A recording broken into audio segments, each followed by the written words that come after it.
Guilty Gear Strive is doing something that has never been done in the Guilty Gear franchise, adding a guest character. And interestingly enough, Arc System Works chose Lucy from the world of Cyberpunk 2077 to join the roster. So today, let's talk about Lucy's origins and how she fits into the insane world of Guilty Gear.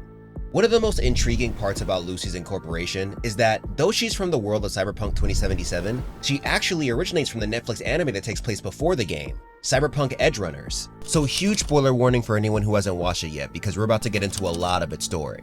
Released in 2022, this anime follows the story of David Martinez, a street kid trying his best to survive the dangerous world of Night City. He lives with his mother Gloria and attends Arasaka Academy, where he's unfortunately bullied by the wealthy corpo students. Things get even worse for him when an unexpected attack by the Animals, a Night City street gang, kills his mother. This leaves him broken and homeless. The only thing he has left is a special piece of cyberware known as a Sandevistan. It has the ability to slow down time for those who have it installed, but it comes at a cost. Anyone who uses too much cyberware can get hit with cyberpsychosis. This can destroy the mind, and the Sandevistan just so happens to be a pretty powerful piece of tech that can't be used by just anyone. Activating it too often pretty much guarantees a shortcut to becoming a cyber psycho. David originally planned on selling it, but after getting attacked by one of his chromed up bullies, he decides to get the cyberware installed to get revenge. This leads to his official expulsion, but also brings him to Lucy.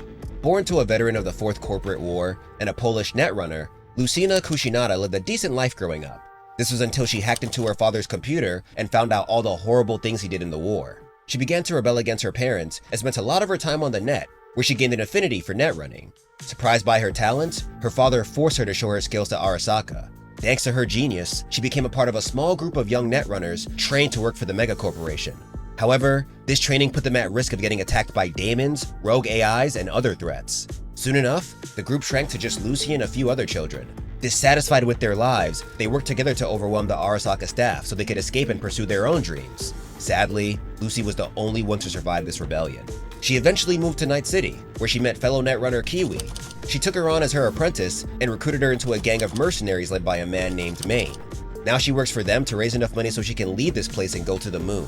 There she'll be safe from anyone trying to come after her, such as her parents and Arasaka. When she meets David, she takes him under her wing, thanks to the usefulness of the Sandevistan. Little does he know that this is all part of a setup to strip the powerful cyberware from him. Regardless, he grows to like Lucy, and over time, he proves himself enough to be a valuable asset. So instead of having his cyberware taken, Lucy vouches for him, allowing him to join Maine's crew. This marks the beginning of a new chapter in both their lives. As they complete more jobs, their professional relationship turns into something more romantic. However, one can never get too relaxed while living as an edgerunner. Over time, more and more people in the crew die. It gets to the point where Lucy stays out of missions, and even tries to convince David to stay home too so he can be safe. Unfortunately, he doesn't listen, and continues to do jobs even when he gets hit by cyberpsychosis. Then things come to a head when it's discovered that Lucy sabotaged a job in order to protect David from Arasaka. Thanks to how well he took to the Sandevistan, they want to use him for more of their sick tests. Kiwi decides to betray her crew by helping Arasaka capture Lucy, leading to one final mission led by David to save her. They manage to get the job done at the cost of almost everyone in the crew dying. The only two that come out of this alive are Lucy and Falco, the crew's driver. Afterward, they part ways, and Lucy achieves her dream of making it to the moon. However, she still misses David, and wishes it could have been them on the moon together. But with their background story out the way, the big question is, how did she enter the world of Guilty Gear? Well, according to her trailer, it looks like she was partaking in another deep dive on the net in search of info on her fallen crew. Somehow this transports her into Guilty Gear Strive, and it looks like her memories were corrupted. Therefore, it's possible that this is all part of a trap set by Arasaka. What's even stranger about all this is her playstyle. The trailer shows that Lucy will be able to use quick hacks, just like in Cyberpunk 2077. And according to an IGN interview with the game's producer, Ken Miyauchi, she'll have even more moves that work with quick hacks. This is an incredible nod to Cyberpunk's gameplay. But this shouldn't be possible, because hacks should only work on electronics. Lucy even brings this up within her trailer.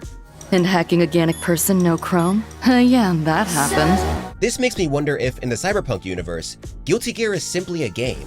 Perhaps she can hack into the characters because they're actually data.